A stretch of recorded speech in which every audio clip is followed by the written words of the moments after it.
Hi guys, my name is Matty Green, and what I'm going to be doing in the next few videos is just going over a few pointers on kettlebell swinging, single arm swinging, the clean and the Turkish get-up. So I'm going to give you a few points on each that will really start to help you improve on all the mentioned exercises and to really clean up your technique. Now, quite often with the swing, where I see people go wrong is in the setup. Okay, so finding a perfect setup for you is the first thing we should be looking at before you start swinging. Okay, so what I'm going to do is I'm going to place both my feet behind the kettlebell. I'll then turn one foot out to 90 degrees, then turn it 90 degrees, then the next foot 90. Okay, this is going to give me the good position and good distance away from the kettlebell, which we'll see in a moment. What I'm then going to do is what we call lock and rock. Okay, I'm going to lock my quads, look straight forward, and rock my feet back and forth. So I'm rocking onto my heels, forward onto my toes. And I do this 5 to 10 times, that's all you need to do. Then look down at the feet. What I want you to do is to mirror the foot which is turned out the most. So for me, my left foot is slightly further turned out than my right. I'm going to mirror that with the right foot. Okay. From there, you're going to take a big deep breath into the belly. We call this breathing behind the shield. Okay, this is your shield. This wants to be nice and tight. So you're going to take a big breath through the nose and just a little blowout of air. So you're locking everything in as tight as we can. You then unlock the knees. We're ready to address the kettlebell. So what I want you to do is put the blades of your hands into your hips so we hinge forward. This is important with the kettlebell swing.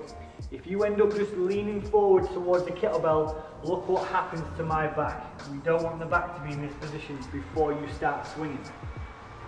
Hinge forward, keep the back in neutral, and you're going to slightly tilt the kettlebell onto its side here. Now, what I want to make sure, these couple of points, try and get someone to help you if you need to, or you can film yourself doing it, is we want to make sure that the shoulders are above the hips, which are above the knees. Okay, so shoulders above the hips, above the knees. So from this position here, I'm not down here where my hips are too low. Now, hips too high, shoulders too low. Okay, so it might be a little bit of trial and error, just finding the right position, exploring wrong to find right. Finding that right position. From here, take a big breath into the belly, brace tight, hike the kettlebell,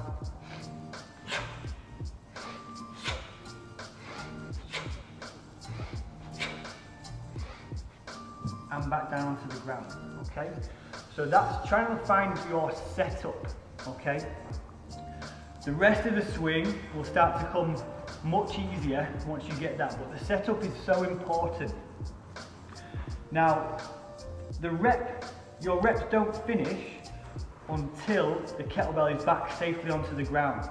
What I see time and time again, when people are a bit tired and they've been swinging, they'll finish a rep and they'll just collapse, like so.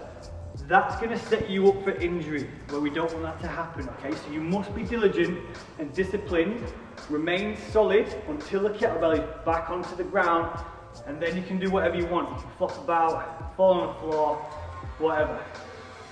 I try and just breathe naturally instead of just flopping out on the ground. No one wants to see that, okay? So setup is key, breathing behind the shield. The next thing I'm going to do, one more point I'll give you. There's many more points to this, okay? These are just a few that I'd like to give you just to kind of start to get you on your way. Is the lockout, the top of the swing. Now what I want you to do, you can follow me at home on this one, is you can extend your arms in front, and I want you to grip the ground with the feet, lock your quads, squeeze your glutes, brace your abs as tight as you can. Squeeze your lats back and down, your shoulders back and down, so you're activating the lats. Let the fingers go loose. Now you can build up quite a bit of tension in this position. What you can do with a partner is, if somebody is in this position, try and push their arms up and down and move them around. that'll stop them from moving their arms. That will increase the amount of tension you can create, and that's what we want to be hitting at the top of the swing. Loose fingers so you're not gripping too tight, but the rest of the body is tense and solid. Okay? What we don't want to happen at the top of the swing is this. If you switch the abs off, your hips will come forward. If you switch the quads off, your hips are likely to come forward too. And we want the glute squeeze as tight as we can. This is going to give your lumbar support the best chance of support and keeping yourself in a nice, fixed, neutral spine position. Okay? So the top of the swing is solid and locked out. And we guide the kettlebell back under the groin. Breathe in through the nose and out again. Okay, so again, find your setup. Feet turn out. I suggest doing this until you know exactly where your setup is and you're happy and you've done it quite a number of times.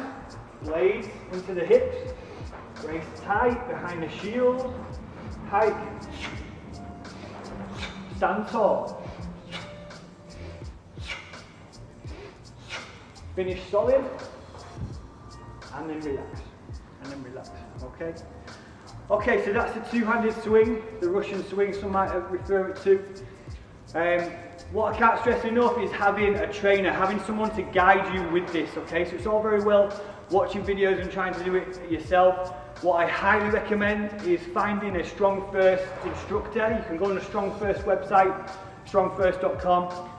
Find an instructor near you, and I guarantee you someone will be pretty close, okay? Get in touch with them and you can start to send videos back and forth, or even meet in person if restrictions allow, okay? So trying to find someone in person to help you with this is much better than just trying to go at it yourself. Alright, so hopefully you've liked the video. If you do, just give it a little like, and I'll see you on the next one.